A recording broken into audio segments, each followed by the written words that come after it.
కాంగ్రెస్ ప్రభుత్వం. అంతెందుకు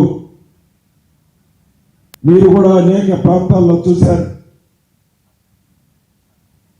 ఇందిరమ్మ ఇళ్ళు నిస్వార్థంగా ఎక్కడా చిన్న తప్పు జరగకుండా పార్టీలకు అతీతంగా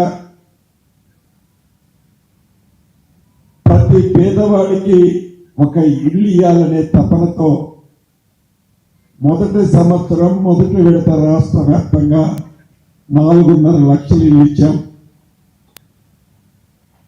ఈనాడు ఏ గ్రామానికి వెళ్ళినా, పట్టణ ప్రాంతాల్లో ఏ డివిజన్కి వెళ్ళినా మీకు దర్శనమిస్తుంటాయి ఇందిరమ్మ ఇల్లు, కడుతున్న ఇల్లు.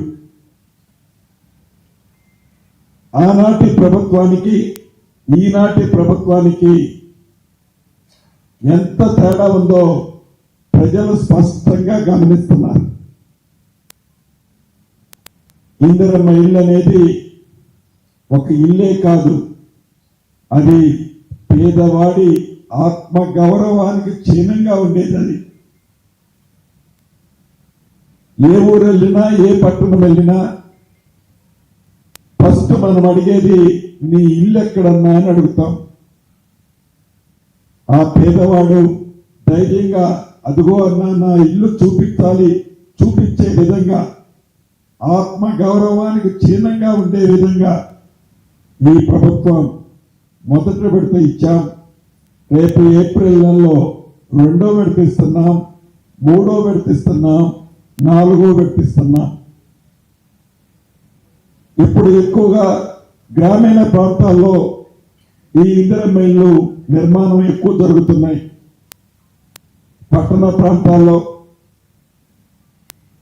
ఇళ్ల స్థలాలు లేని కారణంగా ఆ నిరుపేదలకి ఈ ప్రభుత్వం గౌరవ ముఖ్యమంత్రి గారి సూచనలతో ఇప్పటికే ఒక ప్రణాళిక తయారు చేశాం. గ్రామ ప్రాంతంలో ఎలానైతే ఇళ్ల స్థలాలు ఉన్నవాళ్ళు కట్టుకుంటున్నారో, పట్టణ ప్రాంతాల్లో నివసించే వాళ్ళకు కూడా మొదటి విడత ఇచ్చిన దాంట్లో ఇళ్ల స్థలం ఉన్న వాళ్ళకి ఇచ్చాం. ఇళ్ల స్థలము లేని వాళ్ళకి కూడా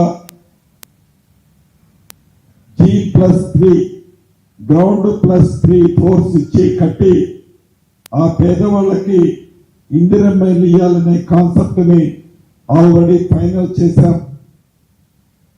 పట్టణ ప్రాంతాల్లో ఉండే నిరుపేదలకు కూడా పేదవాడి కష్టం తెలిసిన ఈ ప్రభుత్వం అక్కడ కూడా ఇందిరమ్మ ఇల్లు 100% ఇస్తాం. అంతేకాదు, వారు గొప్పలు చెప్పిన 2 BHK గురించి కూడా ఎప్పుడు ఎన్నికలు వచ్చినా ఆనాటి ముఖ్యమంత్రి గారు ఆ తర్వాత చెప్తుండేవారు. టీవీలలో, పేపర్లలో ఫ్రంట్ పేజీల్లో ఎంచుకునేవాళ్ళు. ఈ ఎన్నికలు అవడంతోనే ఇటువంటి బొమ్మన్న ఇల్లు మీకు కట్టిపిస్తానని బొమ్మనైతే చూపించారు, కానీ చివరికి చెక్క బొమ్మ లాంటి ఇల్లును కూడా ఆ పేదవాడికి అందించలే. వారు ఏవైతే అసంపూర్తిగా రాష్ట్ర వ్యాప్తంగా సుమారు 62-63 వేల ఇళ్లు మండిగోడలతో వివిధ ప్రాంతాల్లో, ముఖ్యంగా పట్టణ ప్రాంతాల్లో దర్శనమిస్తున్నాయి.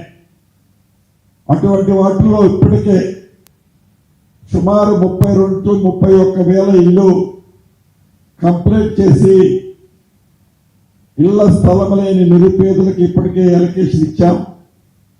మిగిలిన వాటిని కూడా ఈ ఎలక్షన్ కోడ్ అయిపోయిన తర్వాత రాష్ట్ర వ్యాప్తంగా పట్టణ ప్రాంతాల్లో ఉన్న అసంపూర్తిగా ఆనాటి ప్రభుత్వం నిర్మించిన 2 BHKలు కంప్లీట్ చేసి నిరుపేదలకి చిత్తశుద్ధితో ఈ ప్రభుత్వం ఆ నిరుపేదలకు కూడా ఇవ్వటం జరుగుతుంది.